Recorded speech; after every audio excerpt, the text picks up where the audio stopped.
Morning, Alex.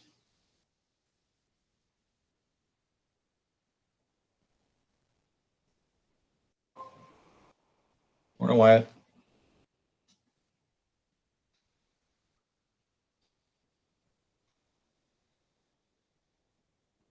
Morning, Lucas.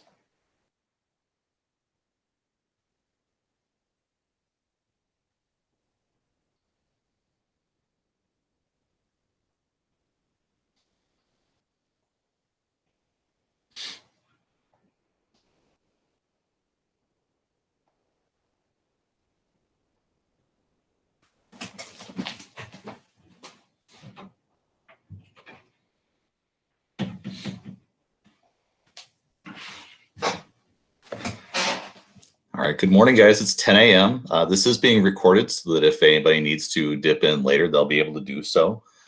Just want to give you a heads up as far as what we're doing this week and next week to get ready for the test that we're taking tomorrow, and then also to continue your studies with the Vietnam War. First thing that I'll mention to you guys is it's looking like, especially given the news that has been coming out, both WCCO and the Star Tribune are reporting that the governor most likely is going to be announcing this afternoon that our schools are going to be closed for the rest of the year. That is something that makes me sad, but it is very much understandable why the governor would go this direction. The official word is supposed to come this afternoon, so keep your eyes open for that. And for us, we've been trying to wrap our heads around what this looks like as far as like e-learning temporarily or permanently or whatever. But if this ends up being what we're doing for the rest of the year, I would anticipate more guidance from our district as far as what e-learning will look like going on into the future, since initially it was supposed to be expiring on May 4th, as you can see on the screen that I've got up for you guys. For us, though, what we'll be doing, and our pattern that we've had is something that stays in effect. Tomorrow, what you'll be doing is you'll be taking a short answer writing test that is going to be focused on the content that we've been studying from chapters 23 through 25. So like I highlighted, and this again, if remember your Google form, Google document that I've been using to lay out lesson plans. Remember to take attendance today so that you guys have your attendance recorded accurately. When you take a look tonight, what we'll be doing is I'll be answering any questions you guys have today about chapters 23 through 25 that you need help with. So using this breakdown sheet would be good. If you found that the reading makes sense and your content makes sense, I'm assuming that the short answer set should make sense to you as well. When you do this assessment tomorrow, it'll be due by the end of the day. And then I'll be working on grading that over the weekend. For you guys for Monday then also, you'll be working with the Vietnam War. And so at this point, you should have read chapter 26, lesson 1, dealing with our American entry into the Vietnam War itself. We're going to be taking a look at a documentary using an ed puzzle to be able to make sense out of the stuff that you're reading. And so if you take a look back here, you will find, first of all, a video worksheet that I'm going to want you to work with sometime between now and Monday. So between now and Monday, what I'm going to want you to do is open up this document, make a copy of this yourself, and you're going to be answering questions 1 through 9 between now and the time that we meet on Monday to understand how the United States found itself on the verge of entering into the Vietnam War.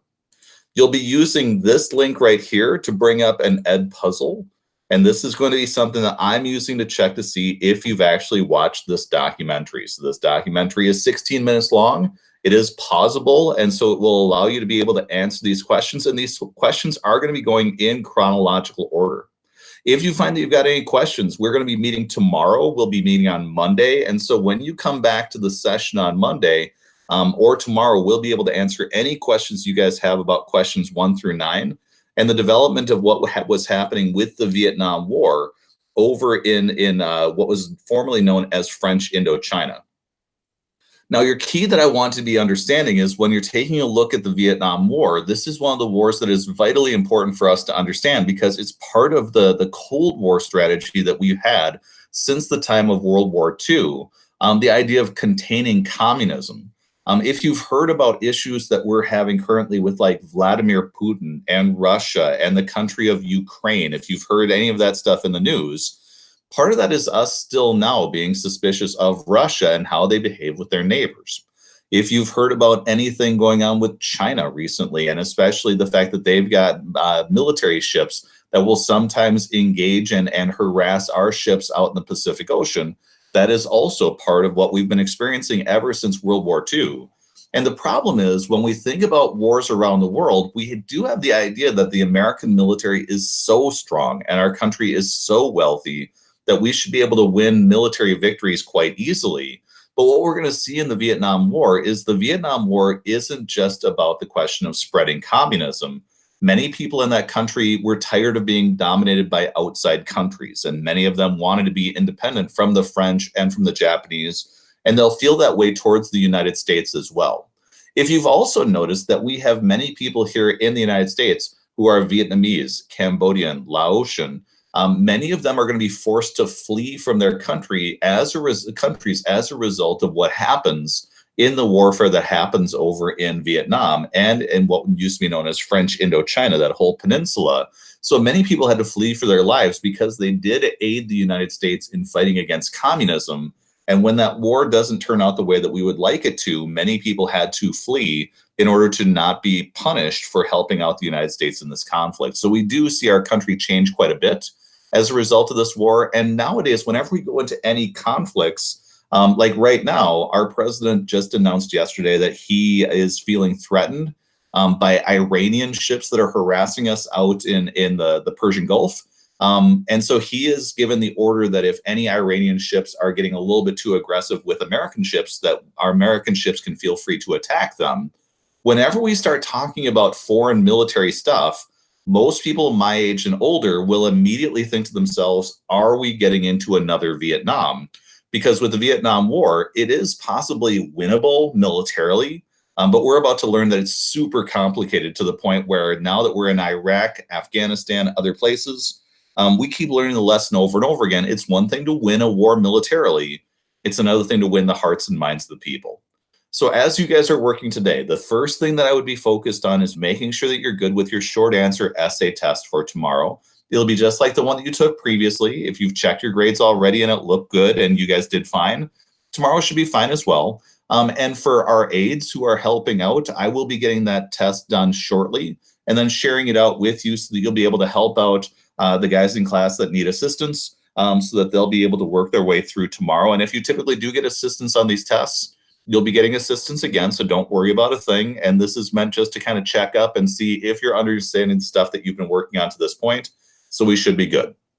Once you get done with that short answer set, then we want to understand the beginnings of the Vietnam War. So using that ed puzzle, completing that video worksheet, and having that done by 10 a.m. on Monday, so that when you come to our session then, I can take you to the next step of, now that we understand how the Vietnam War got started, what is America's role in the Vietnam War? And that will hopefully make it so that's pretty understandable for you.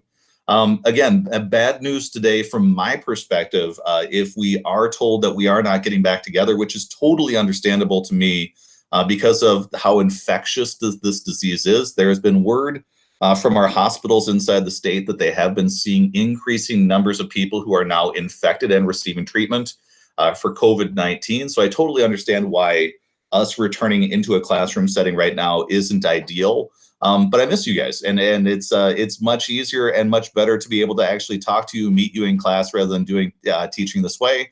But if this means that we're keeping the older and more vulnerable people safe in our lives, it's a small sacrifice to make, just to make sure that, especially on my part, I've got parents who are your grandparents' age. And I know that they're a little bit stressed out right now, worrying about what would happen if they caught this disease. Making these sacrifices to keep them safe certainly makes me feel like it's all worthwhile. So hopefully you're doing okay. Maintain social distancing, and especially given the fact that you're now seeing some places around the country starting to relax their orders. Yesterday in the state of Minnesota, our Mayo Clinic, the University of Minnesota, our governor has been discussing testing regimes they're planning on putting together. And we've got one of the best healthcare systems in the country. So I'm excited to hopefully see results from them. But their response is, we're about to see an experiment in the South taking place. And many of them are a little bit nervous about what we might be seeing as they start to reopen. But we're about to see whether or not we're being wrong by being overly cautious, or if they're being wrong about being not cautious enough. And you're living history currently. I can tell you that there has never been a moment like this ever in my lifetime. It's a shame that we have to be sharing this together, but I hope that you're doing well. So I'm going to leave the chat open for just a little bit. I do not see any questions yet from anybody as far as what's going on for the assessment tomorrow. So feel free to post any questions or on mic if you would like to. But feel free to shoot me an email as well if you're having any sorts of concerns. But otherwise, you have a great rest of the day, and let me know if you need any help. Thanks, guys.